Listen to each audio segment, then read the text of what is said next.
আপনারা আমাদের 2 জন বিডিআর সোলজারের লাশ ফেলেছিলেন, আমরা কিন্তু আপনাদের 20 জনের লাশ ফেলে দিয়েছিলাম। আমার ভাইদেরকে সীমানায় সেটা বাস্তবায়ন করছে, কিন্তু যখন সেটা চীনের বর্ডারে যায়, যখন পাকিস্তানের বর্ডারে যায়, তখন মার খেয়ে পালায়, তখন কিন্তু তারা প্রতিরোধ করতে পারে না। আমরা মনে করিয়ে দিতে চাই, আমাদের কিন্তু ইতিহাস রয়েছে। পিরোজপুর পাইকমারি সীমান্তের সেই যুদ্ধের কথা ভুলে যান না। আপনারা আমাদের 2 জন বিডিআর সোলজারের লাশ ফেলেছিলেন, আমরা কিন্তু আপনাদের 20 জনের লাশ ফেলে দিয়েছিলাম।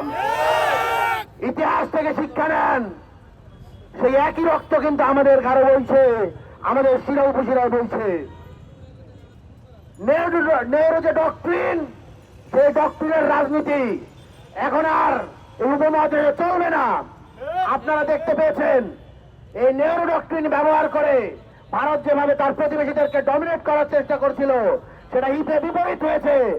এখন আর ভারতের কোনো বন্ধু নেই।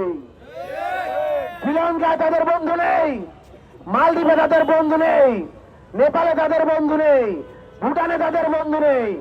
বাংলাদেশে তাদের যে বন্ধু ছিল, সে এখন দিল্লির ভাত খায়।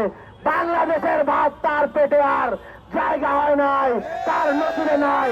তাকে লাত্থায়ে বাংলাদেশের ছাত্র জনতা দিল্লিতে পাঠিয়ে দিয়েছে। সুতরাং সাবধান হন, সতর্ক হন।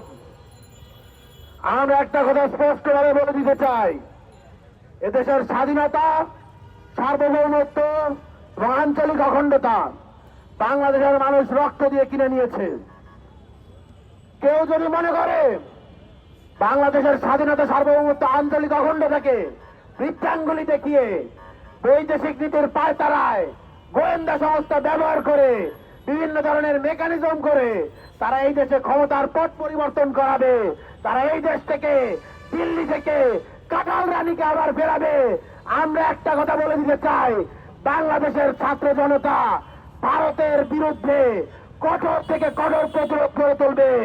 এমনও হতে পারে ভারতের সাথে বাংলাদেশের সকল প্রকার বৈদেশিক সম্পর্ক আমাদের বিচ্ছিন্ন করতে হতে পারে। সুতরাং সাবধান। একটি রাষ্ট্রের সাথে অন্য রাষ্ট্রের পররাষ্ট্রনীতি চলে সমঝোতার ভিত্তিতে, ন্যায্য হিস্সার ভিত্তিতে। কোন খুনিকে আপনারা বর্ডারের ওই পাশে রাখবেন এবং আপনারা মুখে মুখে বলবেন আপনারা বন্ধু, বন্ধু রাষ্ট্র। এই ধরনের মায়া কান্না, এই ধরনের সাপের কান্না, এই ধরনের ব্যাঙের কান্না বাংলাদেশের ছাত্র জনতা বিশ্বাস করে না।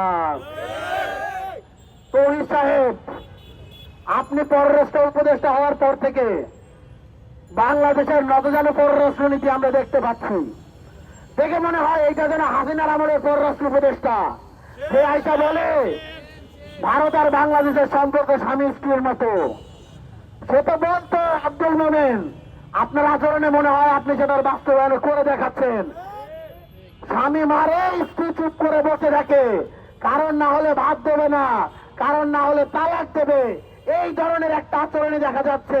নইলে কেন আপনি ভারতীয় হাই কমিশনারকে, রাষ্ট্রদূতকে তরফ করলেন না? কেন আমার ভাইয়ের রক্ত পড়েছে, আমার ভাইকে পিটিয়ে মেরেছে, তার বিরুদ্ধে জবাব নিলেন না? এইটা যদি কোনো সভ্য রাষ্ট্র হতো, তাহলে অবিলম্বে এম্বাসি বন্ধ করে দিয়ে রাষ্ট্রদূতকে বিদেশে ফেরত পাঠানো হতো।